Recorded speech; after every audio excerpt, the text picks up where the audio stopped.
welcome to another episode of Conversations with Coach Law. How y'all doing? How y'all doing? I'm so excited.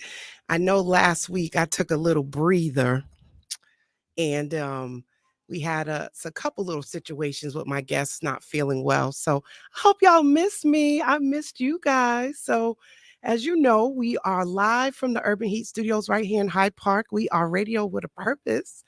And I'm your favorite around the way therapist. So tonight I have a very special show for you. In celebration of Women's History Month, we are going to be talking about rebalancing, resetting, and relocating with author Charmyra E. Fleming. She's an entrepreneur of romance novels, which I think is super exciting. She writes about love with a realistic and dramatic flair. She has written so far 3 romance novels, The Violet Rose, Three's a Charm, and Perfect Chemistry. They're now all available for you to go and get. So in celebration of Women's History Month and giving people their flowers, especially women, we want you to go out and get the 3 books. Great books to get in a cozy blanket and a glass of wine and sit back and just enjoy a good read. So without further ado, I'd like to welcome Miss Charmyra to Conversations with Coach La. Let's bring her on and let's say hello. Hi, Miss Charmyra. Hello. How are you? I'm excited, and you know why? It is Absolutely. history made tonight, baby. Yes, Coach La ma'am. figured out all her technology by herself. Shout out to Mr. Marv Neal. He's a great trainer, but he told me one day he wasn't going to be available and I was going to call and he was not going to be able to help me out. You did So it. tonight I went and I figured it out. So I'm so happy because I So figured it proud all of out. you, We had no girl. sound for all you beautiful people listening through iHeartRadio and YouTube and Facebook. Sound was very limited this evening and I figured it out. I'm so happy I have a brain. I feel like Pinky in the brain. Thank God I have a brain.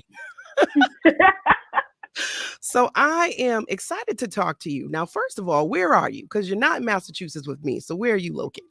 I am located in Brunswick, Maryland. It's about an hour, 45 minutes to an hour outside of Baltimore. A little bit north of about a 2-hour drive away from DC. Maybe like an hour and a half, 2-hour drive from DC.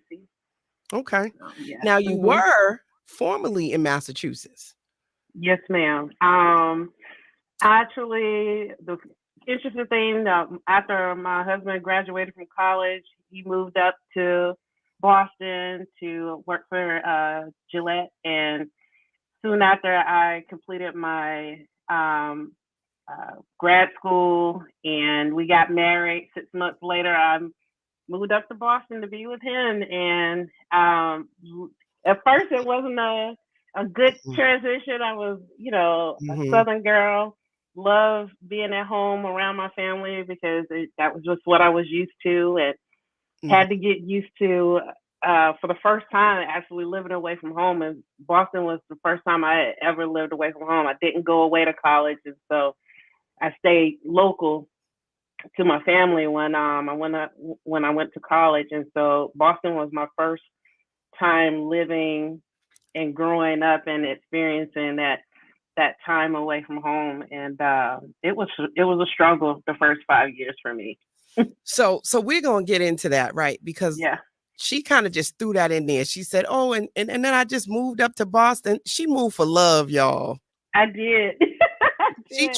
She traveled behind a man and Yeah. came to this cold place called Massachusetts. So Well, we were college sweethearts, so I had to follow. okay, so I don't know if I thought y'all met online. No, we met as actually we're both engineering students at North Carolina A&T State University, and it's a funny story. I remember we had taken a few classes over the summer, 2003. Actually, it's 20 years ago this year. Mm-hmm. We met and taken we took fluid mechanics together, thermodynamics together, and he was my physics tutor, and we Uh-oh. actually started. We became friends because we were both on this racing team At the Wait, a time. racing team? You mean like car racing? Yeah, so at the time, A&T had a Legends car team, and Hmm. I had been wanting to be a part of this team for a few years. At the time, they may have had it maybe like 3 or 4 years, and I remember being in seeing them in the parade, the homecoming parade every year, and I was like, if I ever get to A&T, I want to be a part of that team. So in 2003, the fall of 2003, I was like, I'm going to go and see if I could join the team.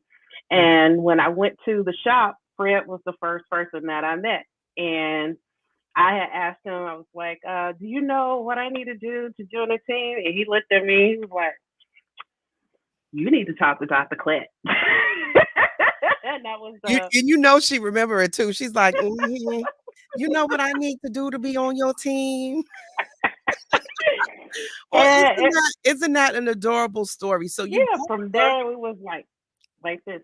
both of you guys were engineering student, college sweethearts, and Mhm. that is what brought you to Massachusetts because he had a job here. Now, at Yep. that time, so before we go deeper into the story, right? Mhm. What does therapy mean to you? Because we about to jump into your bet on self moment because I Yeah. see it coming, right? Yeah. But part of why I started this show, and especially given that it is Women's History Month, is that we have a lot of hats that we play. And Yes. we have a lot of things that we have to balance. Mhm. And a lot of times people don't really sit and think about what it takes for you to be mom, entrepreneur, wife, Right. and not to mention you also have your own professional background. And so you're a professional working mom, Mhm. entrepreneur, wife, all of those things, and the balance that we have to do as moms. I think a lot about, our ancestors who didn't even have as much of the resources that we have now, Right. and Right. and how hard it still is for us. So, how have you been able to keep everything afloat and thinking about what therapy means to you? As I get older and as I've grown in this space as a mom, as an entrepreneur in my professional career, therapy has become much more important to me. It's not something that you typically or necessarily think about when you're young, when you're going, because you're out there living and you're just going, going, going. But when you get to a certain age, you realize that because you have all these different hats that you wear, there's a lot of stressors that come along with it. And I'm starting to feel those stressors now, and that's why therapy is becoming more important to me. Like I literally am, one of my therapy sessions is talking to my friends. Some of my closest girlfriends is, are who I go and vent to whenever I feel like the weight of the world is on my shoulders. And that's what keeps me, gives me that life balance that I need, that work life balance that I need to keep it level, because they keep me back in perspective a lot of times. Because Mhm. you know, for me, I'm a semi perfectionist in a sense, because I don't like to fail. I don't. A lot of times I may beat myself up if I try to do something, and I put my best foot for it and I get a no. Mhm. And it's taken a lot of time for me to realize it's not me. It means that I need to pivot, come back with a different plan, and do it a different way.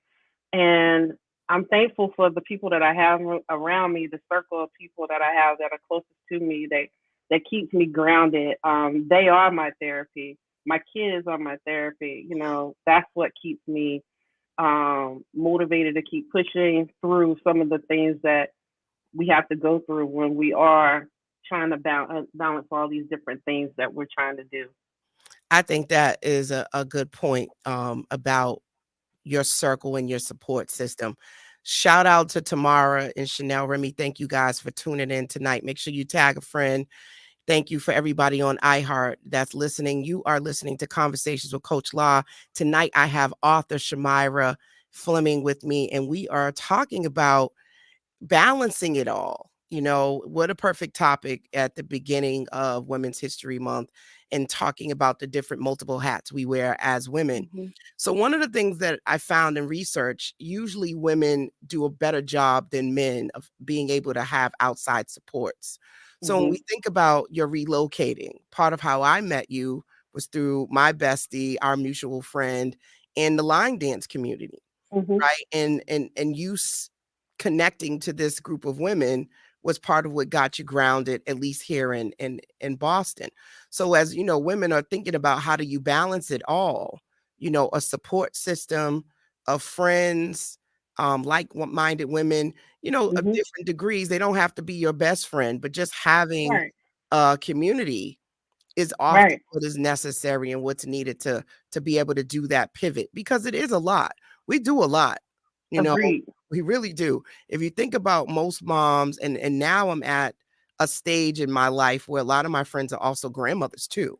So they're Mm-hmm. not just Mm-hmm. mothers, they're grandmothers, and they're wearing multiple hats, and navigating the world, and still still wanting to live our best life, go out, and some of us are still single, so we're dating, or we're not necessarily partnered up. So there are a lot of hats that we wear. Now, Right. you talked you spoke about your girlfriends being your sounding board. Mm-hmm. Do you ever find, or have you ever found, that that wasn't enough? Yes. At times when it isn't enough, that's when I turn to my writing. My husband and I definitely have conversations and we talk about things, but there's some men sometimes don't necessarily get our emotional changes and the times when we really need them to lean in a little bit more. And for me, those are the times when I would typically lean into my writing a lot more, Mm. when I need to journal a little bit more, or when I start building out characters. It helps me to get these things out of my head, um, and put them into my writing, put the focus into my writing. So yeah, if it when it comes to a point when I feel like I don't want to unload so much of my personal issues, because everybody has their own things that they're dealing with, and I don't want to be a burden to my friends, because they have their own lives too. And when it becomes those types of situations, when I have those times, that's when I lean into what I'm passionate about, and that's my writing. Well, I'm a big advocate for writing. Those that Hmm. know me and have been follow me know I do an event called Poe Therapy, and I'm always encouraging journaling, writing poetry, and in this case, it could turn into a book. So Hmm. let's segue a little bit into that. So one of the things we also talk about on my show are those pivotal moments in our lives where we bet on ourselves. Hmm. And a bet on self moment is that epiphany where you take the reins of your life, you jump in the driver's seat, you understand if it's not you, then who, if not now, then when, and Right. you no longer are projecting or placing blame on anyone for the direction that your life goes in. And I Right. call those bet on self moments. So we talked a little bit offline about what those were for you. Talk to us about the writing and how the books came about. I mean, because I know that that is connected to your bet on self moment. Oh yeah. So my biggest bet on self moment was in 2018, when my husband and I made the decision to leave Boston to move to be a little bit closer to home. And he accepted a role that was in West Virginia, Martinsburg, West Virginia, with a new plant that was coming up, and he helped the startup. And I had spent a lot of time trying to build my career and get myself situated in Boston. I was loving my life in Boston at that time. Finally, I had my tribe, my circle of people that I felt comfortable with and close to, my community, which was the line dance community at that time. And and other people that I had met there that I really I wasn't really ready to go. But we made a decision that that was something we were going to do, and so I had to make a pivot. And it was at that moment that I decided. I was already working on my first book at the time. I had maybe half of the book written at that point, and I decided, you know, he and I moved, and I said, babe, if I don't find a job right away, I really want to focus on my books and see if I can make my writing, take it seriously, and and see where I can go with it. And he was like, okay. And so that was when I established um, Creative Calfuray. And Creative Calfuray is basically my creative haven for me to do what all the things that I love to do creatively, whether it is my writing, is graphic design, is um, makeup artistry, and I've literally took time through the first 5 years because this year is my fifth year of the business being going up and running and everything.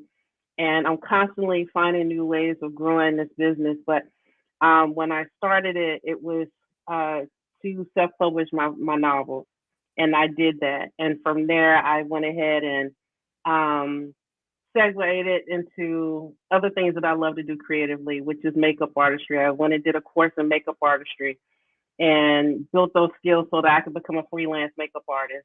I also did took some other courses to support my writing, and so those are things that that was important to me and how I bet on myself and making sure that when I step out and if anything that you see for Creative Calfuray or services that I'm offering or my books that my merchandise, all of that stuff is intent with intention and is done with passion. And I give of myself and my talents with love. So that's basically what I did to bet on myself 5 years ago.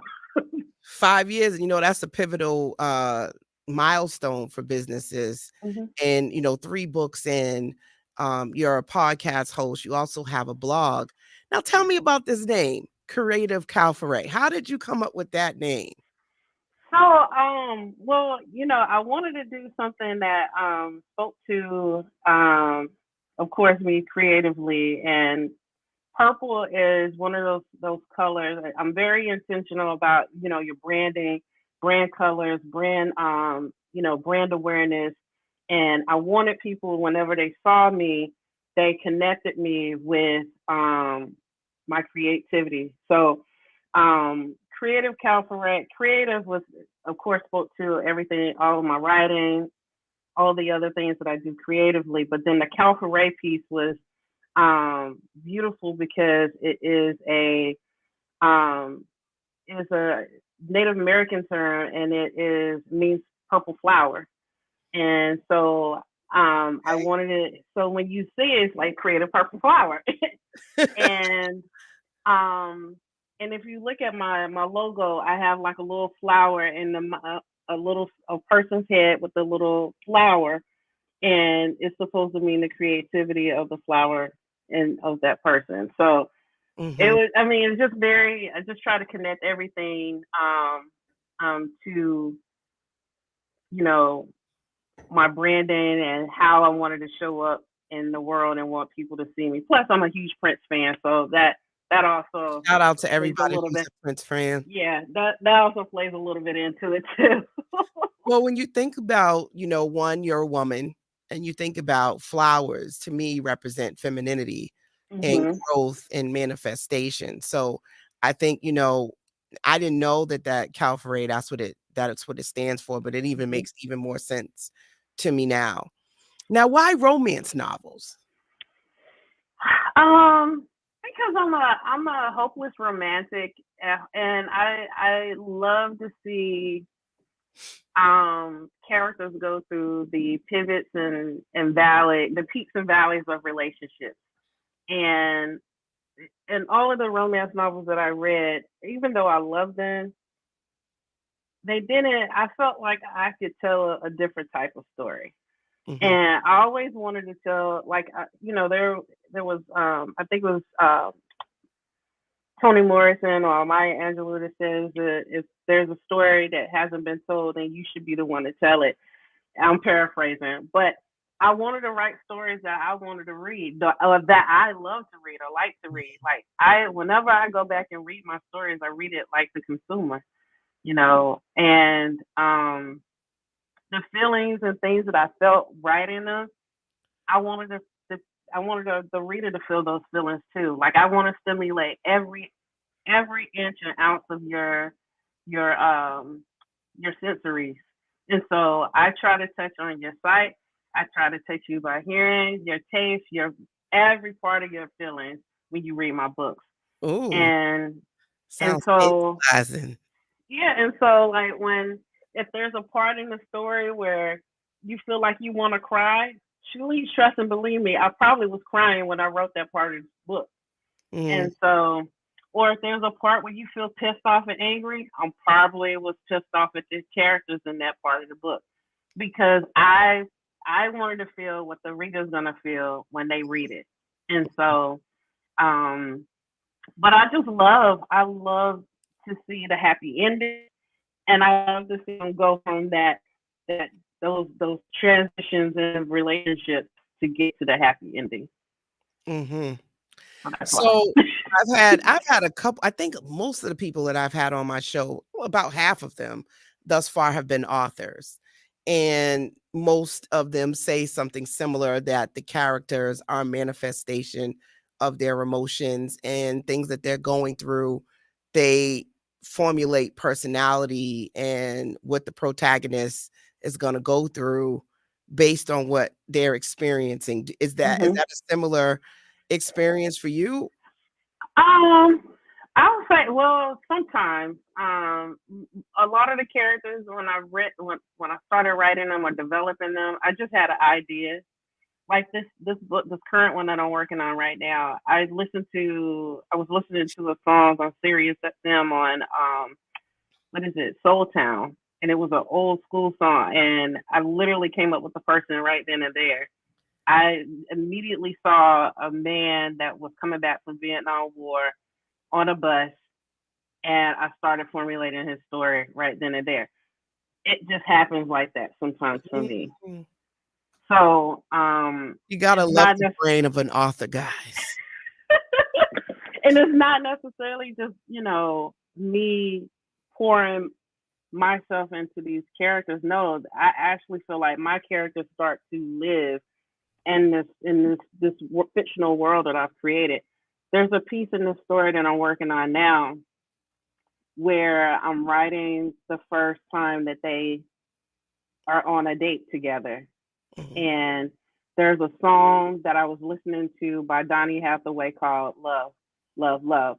And that was the song that gave me the ability to be able to see them in that moment, having this intimate um, moment between the two of them to write them. It was almost as if I was seeing a movie happening in front of me, and I was just getting a glimpse to be able to see their story. Mhm. It wasn't me at all. It was me actually created this creativity happening because of what I was listening to.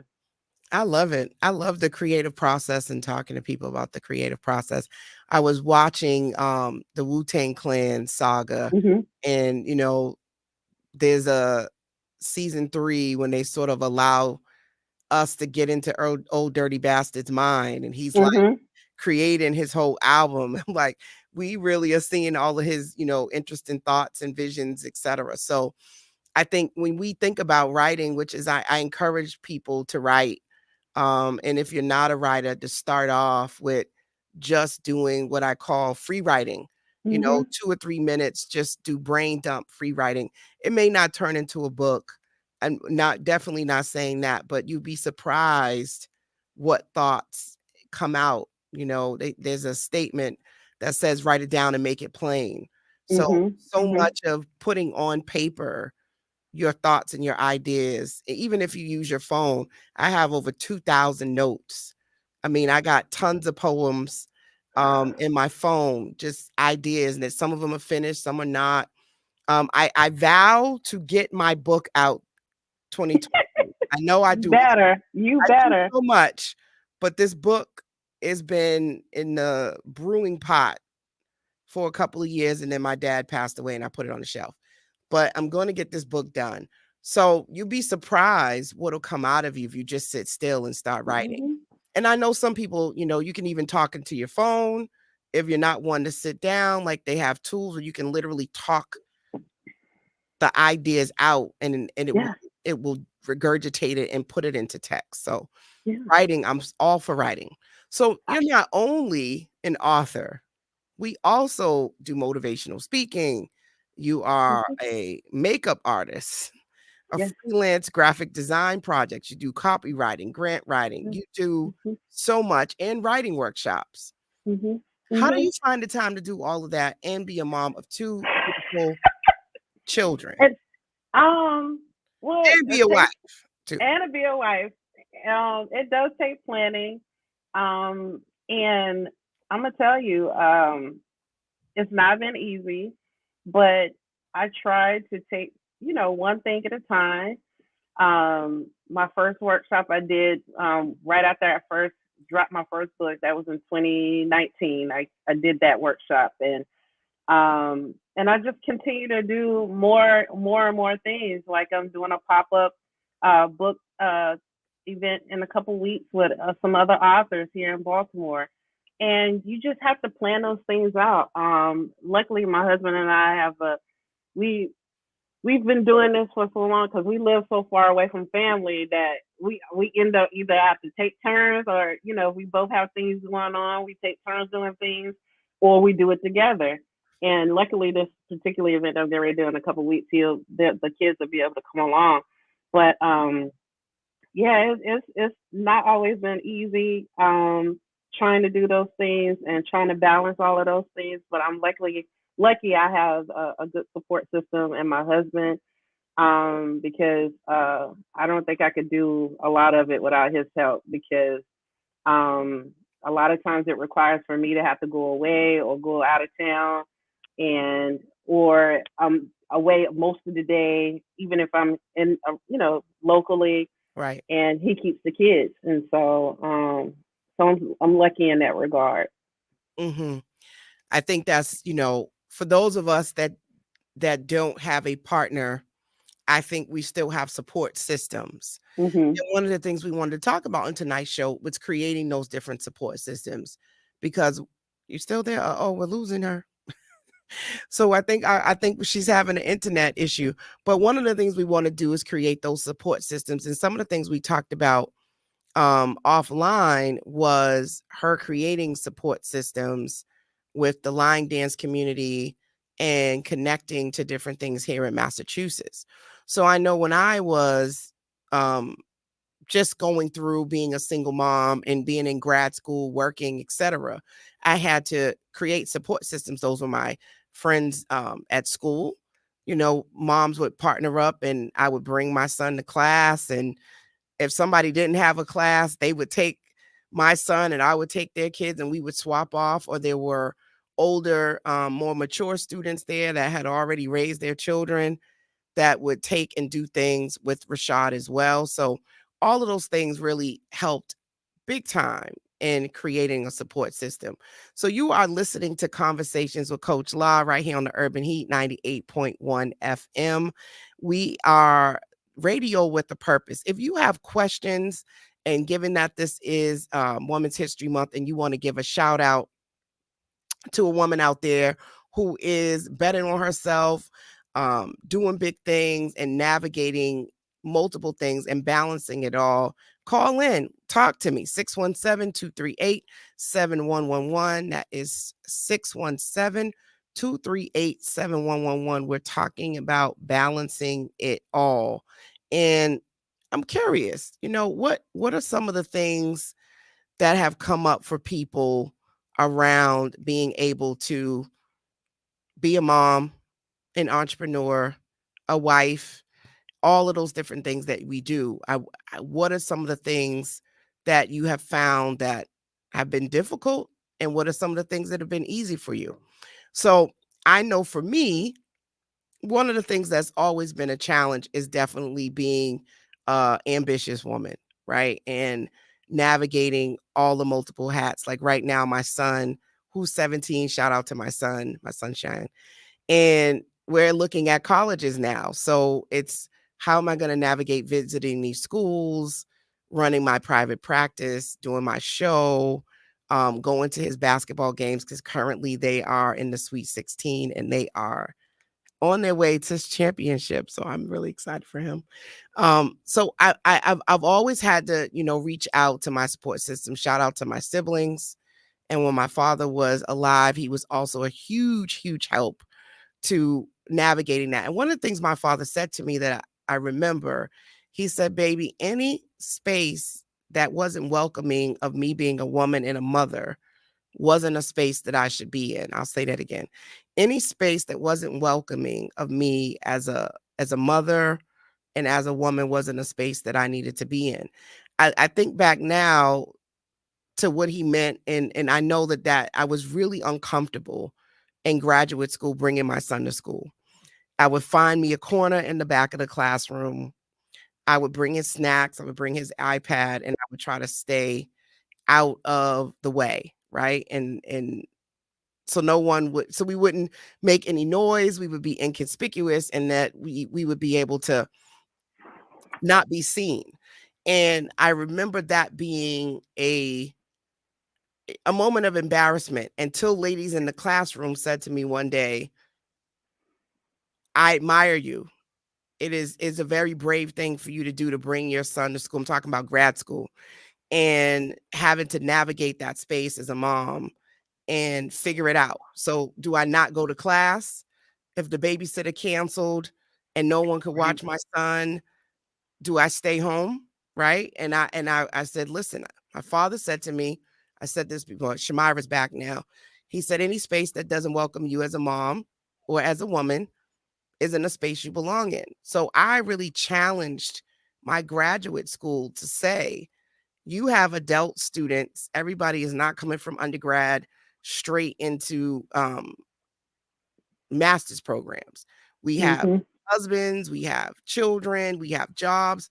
You guys are going to have to flex up because guess what? Rashad's coming to class with me and I'm already in this program and I'm not dropping out. So if he's not making any noise or anything like that and he's sitting next to his mama, y'all going to have to deal with it. But I know Mhm. that it took me a while to get to a place that I was comfortable and proud about that. And the women, because I went to Simmons, the women did that for me. There was a moment where the teacher asked about difference. We were talking about differences and biases and implicit bias. And I actually was brave enough to say, I had a lot of insecurities about being a single mom and being a woman of color. And I was so surprised at the number of women, white and black, that were like, I never said this to you before, but you encourage me, you motivate me. I say to myself, Mhm. Keisha comes to school with her whole son. Like, I need to get it together. And you have given me motivation. And I was in tears because it Oh, was that's something beautiful. that I was ashamed of because I didn't see my life turning out like that. First off, Mhm. I didn't see myself being an educated woman of color and ended up being a single parent. I felt like I should have been smarter than that. I should have, chosen a better partner. It was just a lot of things that I thought, but I was like, you know what? I'm gonna move forward with this pregnancy. I had already purchased a house. I had a good job. I had money in the bank. I didn't really have any other reason except for Right. my son's father wasn't up to par. That was it. He didn't have his stuff together. Um, but anyway, I was just keeping the mic hot while you was gone, girl. I apologize, everybody. Technical issues. It's live, we live, things like that happen. So, but navigating being a mother for those of us that don't have a partner, right? But I've Mhm. been told even when you have a partner, it can get hard. So It can. you said that before you said it's been hard. Mhm. What have you found challenging even with a partner with balancing it all? You know, you know, when we first got married, we had been long distance relationship for about 5 years before we got married, because he had moved away. Like literally, once we started dating, 6 months later, he got the job in Boston, moved away, and so our whole relationship was during is like long distance. And like the first, like right after we got married, and I moved up, I had to get used to my husband. Learn him all over again, because although we had dated and was seeing each other, traveling back and forth from Boston to North Carolina to see each other, it was different being in the same space with him. And he had this whole life in Boston that I wasn't a part of. He had his own friends. He had his own, routine of the way things that they did, after work. It's a whole culture in Boston to go sit at the bar after work, or the things that they did as coworkers and stuff. I wasn't a part of, and it took a while for me to really understand and get into that, and like fall into my role as a wife. My mom will always say, you know, marriage is still it still has to work at the relationship, even though you guys are compatible, you want to be together and your friends and stuff, but it's still work involved. And And I let's like say that even again for the people in the back. You still have to have to work work. at your relationship. It Yeah. doesn't just gel because you guys said I do. Yeah. Yeah. I mean, we've been married this year, will be 15 years. We've been together for 20. And we still working every day, because, you know, there are certain things that I need, that I've learned that it takes a little bit more of a challenge for him to come around to. He's not the real lovey-dovey, gushy guy that sometimes I need him to be, want him to be. Mhm.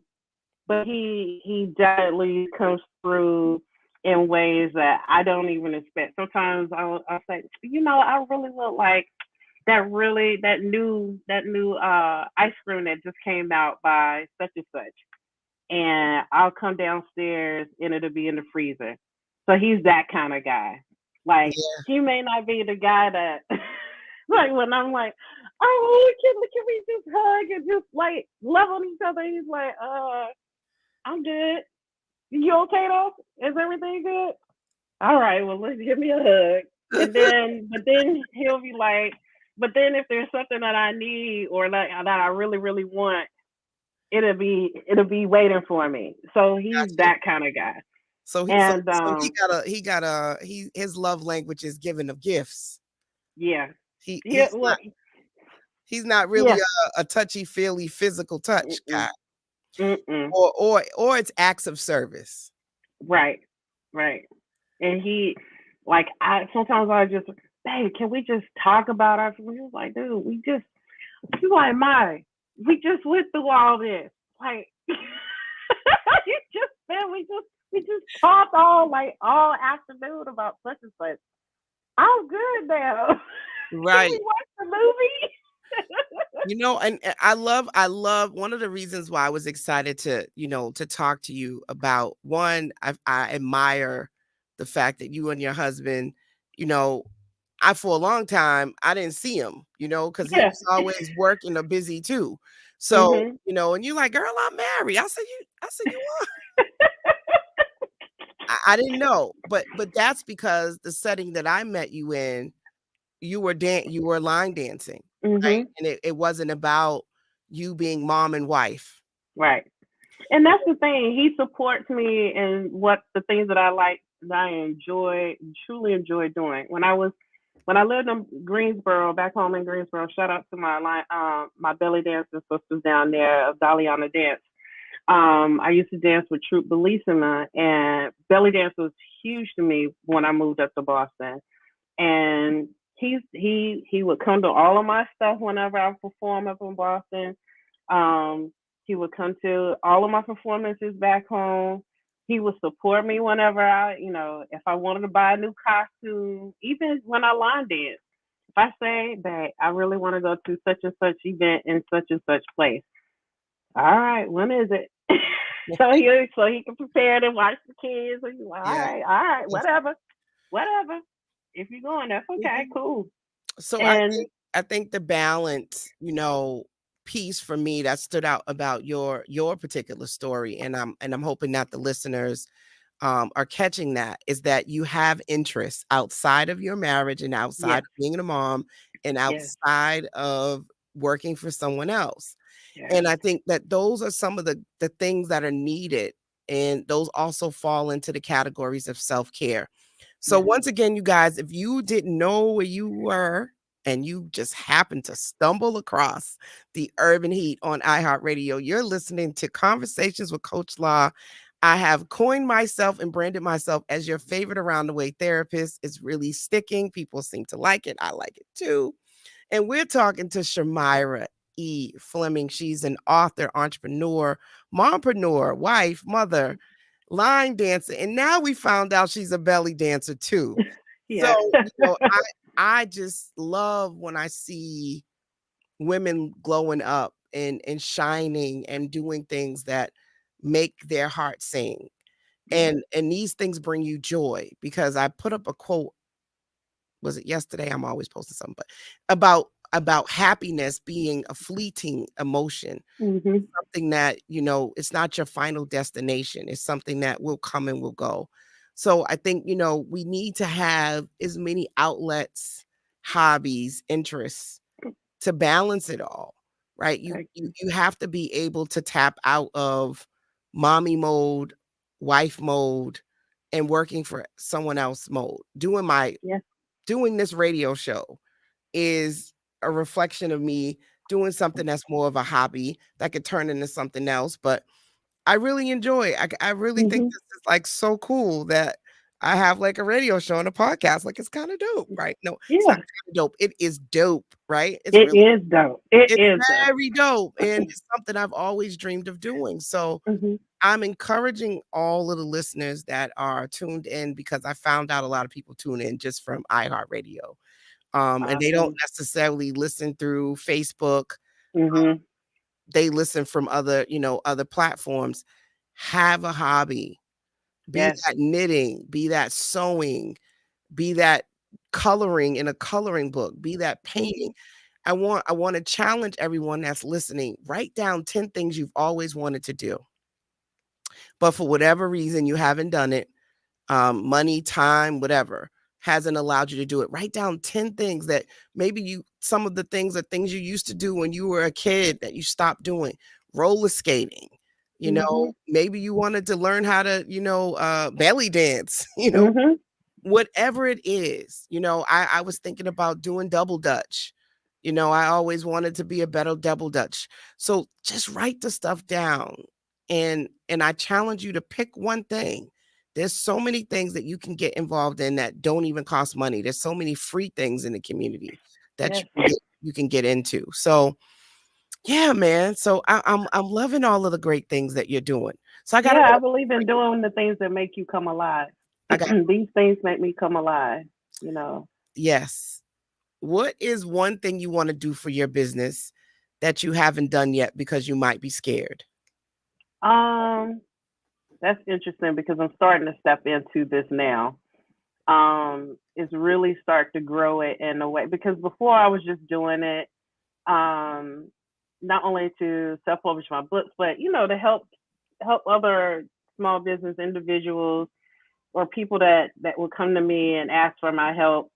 But I would just do it on a smaller scale, and it was like these small projects and things that I was doing, but I would call them, like, for lack of a better term, like side hustles at the time, because I really was just like, well, I have my full time job, that's taking care of everything. I don't really need to, I can sit with that for right now. But now I'm thinking in terms of where do I want to go? I need to grow this. I want to Mhm. take this up a notch and take it to a greater scale because I would prefer to work for myself and that is my goal in the next 5 years, is to really transition from working in corporate America to actually working through my business full time, doing what I love to do. And that is writing my books, but then also helping other small businesses, nonprofits, and individuals, whether it's with grant writing or copywriting, graphic design projects, those types of things. I want to be able to offer those services on a much larger scale now. Mm. So what I'm hearing is you want to retire yourself. Yeah. That's what I'm hearing. I, Yes. I so I was listening to another podcast, and he said write down a number. Write down what the number is that you need to be making to be able to quit. Oh yeah, I did that. And it's in my notebook that's in my room, because I've already said, okay, this is what I need to. If I can not only just replace my salary, but then show myself. So other thing, last year was my goal was, if I could do $10,000 through my business, I feel like, okay, Yeah. maybe something's happening here. Uh-huh. I was close. I didn't get to 10, but I got very close. I was like maybe like 3,000. I was like 7,000. I was close. Um, that gave me an indication that I could do this, Yes. and I could do this seriously. And so this year, my goal is to replace at least over the next year to 2 years, is to replace my salary, but then also increase the revenue that I can bring into my company. Yes. And I've already started making the moves. Finally joined my Chamber of Commerce. I was going through some of the classes and things that they was offering, Mm-hmm. but I finally joined the chamber, and I've become a registered vendor with the local with our local vendor portal, and so I'm looking for opportunities to really start growing my business, and I'm excited about it. And I've made some connections with other businesses in the area, so I know that I can do this. Well, I love that, for one, you have a number. And I've encouraged people to do this. I don't care if it's a small business side hustle, write down a number. Yes. You will be surprised when you write that number down, it will be manifested. Mm-hmm. My favorite my favorite mantra is money comes easily and frequently through my hands. Yes, that's what I said. One of the things I say every day is, money flows to me easily. I give my true talents with love. I'm wonderfully blessed financially. It is amazing. That's my affirmation I say to myself every day. You have to have positive self-talk. And, I think another way of balancing it all is to give yourself grace, ladies. We Yes. can be extremely hard on ourselves. Yes. We often are looking at what we are not getting done, what we don't have, comparing our life to other people. I want to challenge you to write down everything that you do or have gotten done in a day, especially on those days when you don't feel accomplished. Yes. Right? We do a lot. Yes. And you have to celebrate your wins. You have to Even the celebrate small your ones. accomplishments. Yes. No matter how small or how big they are, celebrate. Even if you, like last week, I worked out for the first time, and since I had the baby, and I was like, this is a win for me, because I've been wanting to do this for a while. You have to celebrate those wins. I always keep a running tally of the things that I accomplished, that I set out. I set out smart goals for myself, objectives for myself, and as I hit them throughout the year, I come back and I look at them 6 months down the line. June, I'll start looking at what I've done this first half of the year. Yes. And So, go ahead. and you I froze. was gonna say, anything, if there's anything that you're passionate about that you really want to turn into a business, think of it as a business. Do not think of it as, a hobby or whatnot. Like, one of the things I had to do for my writing, if you want to turn your writing into something, into tangible things that's going to make money, I had to start thinking about it in terms of a business, because it is a business and that is my product. I had to think about how I was showing up in front of people, my branding, that's very important, and how people see me and see Right. my motivate, aspire, inspire is everything that I do. Is what I stand for, is what my business is built on, it's the mission of what my purpose is. And so you have to have that. You have to be able to speak to that. Yes, I say speak life into your situation. Mhm. Learn how to be Mhm. your biggest cheerleader, right? Yes. You have to big yourself up and find ways to pull yourself out. And that's not to say you won't have moments that you feel insecure, Right. where you won't feel like you're enough, because we all Right. have those moments, right? But the Right. goal is not to stay there too long. You Right. know, once you have your pity party or you go through something, if you need to give yourself a timeline. I'm Mhm. gonna be in this space for an hour. I'm gonna be in this space for a week. I need a month to go through this, right? I need Mhm. 6 months.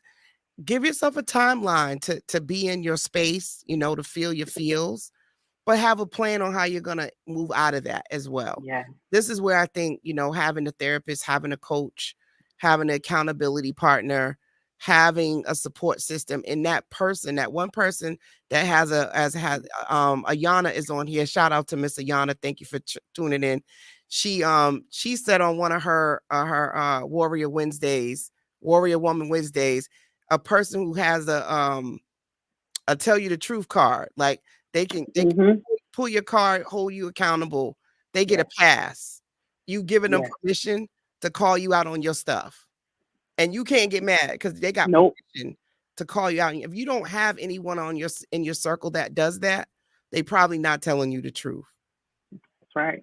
That's right. If And nobody I is have a telling you couple. about your stuff and no one challenges your thinking and no one ever makes you uncomfortable, that's a problem. You don't want a bunch of yes Mhm. people around you that everybody's like, "You're great." No. You gotta have a balance with this stuff. Yeah. Yeah, Also because don't those wanna have someone that's always beating your self-esteem down and always pointing out everything you do wrong either. So right. you need a balance. Yeah, those people that are able to give you that balance, challenge you. They force you to challenge yourself to be a better you, and they do it in a way that isn't confrontational and that isn't, like you said, beating you down and making you feel the worst about yourself, and they're not Right. making you have the big head thinking you're better than, everybody. No, they're gonna challenge you to keep putting your best foot forward, because if they're truly the right people in your circle, they will do that without even being asked to. It's just innately going to happen because they want to see the best in you, and you do the same for them. Absolutely. It's reciprocal. Well, Miss Charmyra, we are literally down to the last 5 minutes of this Yeah, conversation. It always goes by so fast, especially when it's a good convo, right? yeah, So, yeah, any final words that you wanna give the people. Um, of course, we got up here how you can find Charmyra. If you are interested in copywriting or any of her services, please reach out. It is yeah, Women's History Month, so we want to give people their flowers and support women-owned businesses this month. Let's help her reach that $10,000 goal, cool. and get her some new clientele. So, what is Yeah. something that you want the people to know? Um, I just want everyone to know that, part of my what my mission is to motivate, aspire, inspire. This is one of the reasons why my Boston family called me my. Um, and everything that I do it to motivate at least one person to aspire to their greatness and inspire many along the way. And I want people, when they pick up my books, that they feel, inspired to fall in love, to find romance, you know, that they see my characters and see the professionalism in my characters, and maybe they want to go out and become a biochemist or become a dancer or become a musician or any of the characters, that you see in my books, that you can aspire to be just like them. Yeah, you might see them go through their ups and downs and a little bit of drama, a little nastiness. You know, you But gotta have a little bit of that, or it's not a I have good a little bit story. nasty. It's not a good story if you don't have a little bit of that. Yeah. But you're gonna find a happy ending at the end, and that love is always there to be found. And I just hope that if you need services or anything in terms of copywriting, grant writing, graphic design, makeup artistry, any of those types of services, please feel free to reach out to me. You can find me at www.creativecalfuray.com. If you want to listen to my journey and find out how I got to this point, I also have a podcast called The Purple Charm Experience. And you can hear me talk about, I have 3 seasons up. You can hear me talk about my journey from the time I started up until now. And I'm coming back with season 4 over the summer.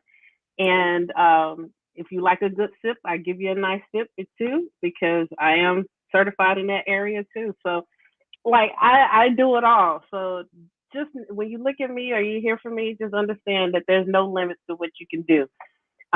Anything and everything that you want to do in life, you can do it. You can go after it. Do not let anybody hold you back. Go for it. Yes, as Mary say, go get it. Go Yes, get your yes, blessing. Go yes, get it. Go get it. Yes. yes. Go get your blessing. You Got got you to. got to do that. I think, one of the reasons why I do this show is to spread, awareness about mental health, but also to let people know that mental health is holistic, right? Mhm. And you want to have better mental health, you have to have that balance. You have Mhm. to have things that bring you joy. You have to have things that you can tap into because life will start lifing. Yes, And even those that ma'am. you see that are doing great, as Charmyra said, it got hard. I just told you Mhm. I had a moment of embarrassment, shame around being a single mom and not having the support of the person that I had a child with. We all have these things that sometimes will pull at us and not make us feel very good, right? Right. And can mess with our mental health and Right. can cause us to feel down, sad, depressed, all of that good stuff. So, well, not so good stuff. Right. Right. But, it there is hope and there is light on the other side, and we wanna paint a realistic picture about life. Like, Mhm. doing all of these multiple projects does not come without challenges. It's not like, Right. it's just smooth sailing and no, there's some bumps in the road and we push through them, right? And we do Mhm. that with Mhm. support. We do that with naming our feelings. We do that by asking for help. So I That's don't right. want any women out. I don't want a woman out there suffering in silence. Reach out for support and encouragement from your support system. And if you don't have one, create one. That's right. Create Amen. it. Create it for yourself. Create it for yourself. So um we are getting ready to end the show. Thank you so much for tuning in to another episode of Conversations with Coach La. Charmyra, you have been amazing. This is wonderful. Hope to have Love it. you back again. Absolutely. You Anytime. have a great night. Good night, everyone. Until next time.